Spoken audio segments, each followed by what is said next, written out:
Hi, Hello, hello, hello. how are you? So I can see the effect of the lockdown and the quarantine on the face. Yeah. Good to see you after such a long time. Huh? Yes. How are you? Watching lots and lots of films, it seems, right? Yeah, I'm watching like 5 to 7 films a day. 5 to 7 a day. Yeah, but I'm going back to where like I started from in the sense 25 years back, the same phase of watching this VHS and discovering cinema. I'm watching all the silent movies and going back to Lang and Hitchcock and Murnau and Pabst and Kobayashi and everything. Oh, wow. And the Pleasure Garden, did you manage to get it finally? I got Pleasure Garden. I got access. I only film I couldn't get is Mountain Eagle, but I've revisited so far 20 Hitchcock films, and there's so much. But in the sense, only two films have kind of underwhelmed me out of 20 that I've seen. 21 that I've seen. I was underwhelmed only by two Hitchcock films, but every other film I've discovered so much more, and suddenly you see why he's so great. So, I mean, if I were to ask you, Hmm. each Hitchcock film itself, uh, minimum couple of times, one film. I think the most I've seen is North by Northwest and Psycho and Rebecca. Most I've seen is that. But you know what? Like yesterday, I revisited Psycho again and I realized I totally missed the first 45 minutes. Mm-hmm. Like Anthony Perkins comes into the film in the 45th minute. And the first 45 minutes is something that my memory has had totally erased, which is where a lot of setup lies. Mariam stealing the money and the hotel and everything was not there at Everything, the start. everything I had totally forgotten. Oh, okay. I'd totally forgotten the whole first 45 minutes. And I was like, oh my God. And in my head for a year, but I was revisiting the film after 20 years. And Anthony Perkins for me was always very, like, I felt like he was very, but I really loved his performance. He was just so natural and real and so well played, so well cast.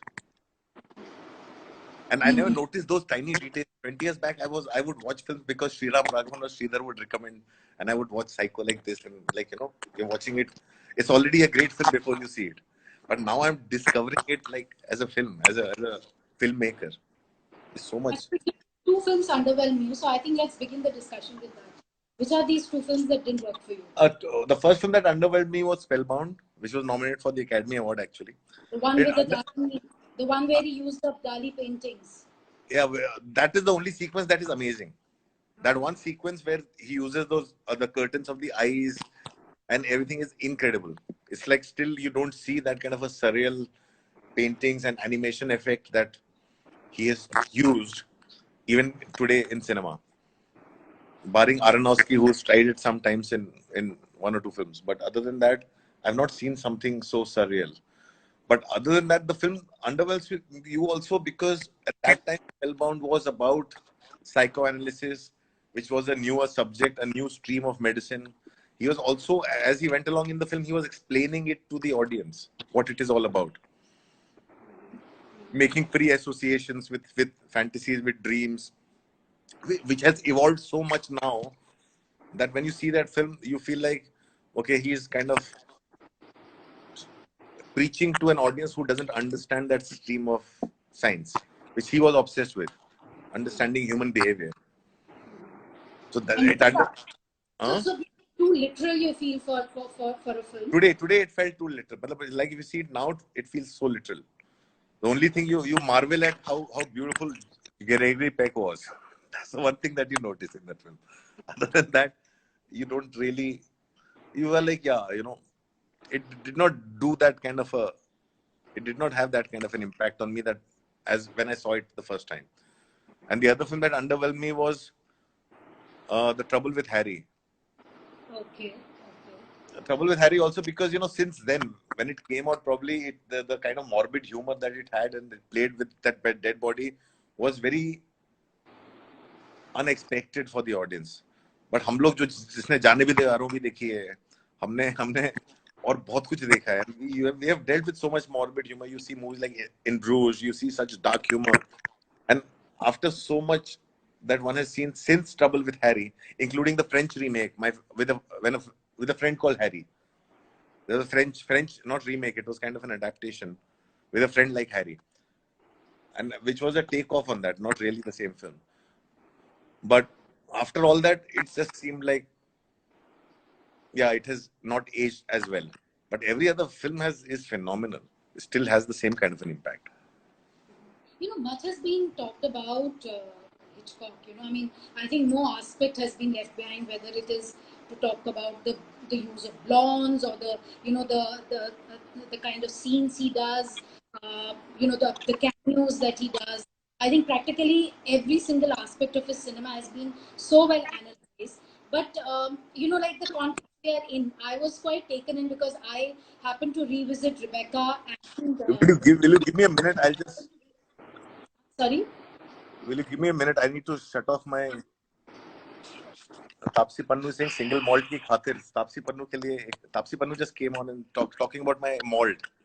This is for you. That's a moment. Yeah. No, see, for me, the greatest thing about Hitchcock is like, he is just the greatest storyteller. If you really look at Hitchcock, all of them, and I'm doing that exercise again after so many years and watching all of them together, he essentially made love stories. He made the greatest love stories. All his films were love stories. Suspense, situation, circumstance, whether it was a spy film or it was built around a murder or it was built around anything. It was essentially two people coming together in those circumstances. And that's why where Hitchcock says that, even every film is a suspense film. And he kind of practices it. Every film is a suspense film. Even a normal, simple love story, if it's not a suspense film, as in what is going to happen next, and any story drives forward on that, what's going to happen next. And he used that very well. And what sets him apart from everyone else is also because he's extremely accessible. I mean, we'll talk about his things that he brought into cinema before anybody else did. But he, like a child, obsessed with those exaggerated scenarios of a spy in a situation or like a murder or anything. His climaxes was set in like young and innocent. His climax was Statue of Liberty, or North by Northwest was at Mount Rushmore, or even his first film Blackmail, first Rocky film. It was in the British Museum. I'm saying he brought in a kind of a blueprint for modern mainstream cinema, where like all the you see Mission Impossibles and things, where they find these locations, or all the Fast and the Furious, they pick a country, they pick a place where they have these grand climaxes and things. Hitchcock started it all, and Hitchcock did it at a time when camera was so heavy, when it took like 10 people to move a camera. You were talking about the love story angle. I was thinking also a very strong moral compass. I mean, Yeah, they may be about murders, but the that morality was you that can't. as a filmmaker, that's what you're saying is interests me the most. Hitchcock constantly challenged the moral compass. He constantly challenged it. I'm saying when you say, my favorite Hitchcock movies are Marnie, Shadow of a Doubt. Like Shadow of a Which is Doubt is, Shadow of a which Doubt is one? his What? favorite. Yeah, Shadow of a Doubt, Strangers on a Train. I'm saying Shadow of a Doubt, when you see that Uncle Charlie comes in and his niece, the way she is so happy, this is almost borders on incest, the way she is into him and her favorite uncle, and then that whole relationship between them. And he's a man who's, and spoilers please, he's a man like who we don't know whether he's the same guy who has made fortune out of marrying and killing rich widows, which is very uncomfortable. His films were not like, barring a Psycho, which did not have a kind of a personal morality that disturbed you, which was his most successful film. Most of his films were not super successful because of the moral compass that it challenged. Like all his films made people uncomfortable. But I mean, as a filmmaker, there is also this whole aspect of him. I mean, a director who's so rooted in one particular kind of cinema, and kind of from the start to the end, just doing more and more in that zone. isn't it a trifle difficult to achieve? I mean, or is it limiting? Would you call it limiting as well? I'm saying it. One can call it limiting, but the thing is, he did not limit himself. He like look at Rebecca. I'm Mm-hmm. saying from a Rebecca, Trouble with Harry. Even though it was about suspense, it was about maybe a death or a murder or a spy or something. But his range was pretty wide. His Mm-hmm. characters did not repeat themselves. Mm-hmm. The situation, the cities, the milieu, everything, nothing repeated itself. Nothing repeated itself. And like a saboteur was so different from a sabotage. Mm-hmm. And then there was suspicion also. I think somewhere in the same Yeah. same. No, and this is, I'm saying, like, say we take film by film. So now when you see Lodger, for example, The Lodger, it's a silent movie. And the thing with Lodger was, it's a normal film. There's a serial killer who's killing women, mostly showgirls, or like there's nothing. Because they show showgirls, so you think they're showgirls. But and then by the end, the suspicion is on the Lodger, and by the time he's caught, the suddenly film takes a turn. He suddenly takes the film into a zone which is so relevant today, which is about mob lynching. That somebody is painted as a man who's a serial killer who's killing women, and suddenly the mobs come out wanting to get him. By the time they've found out he's not the guy and they have to protect him.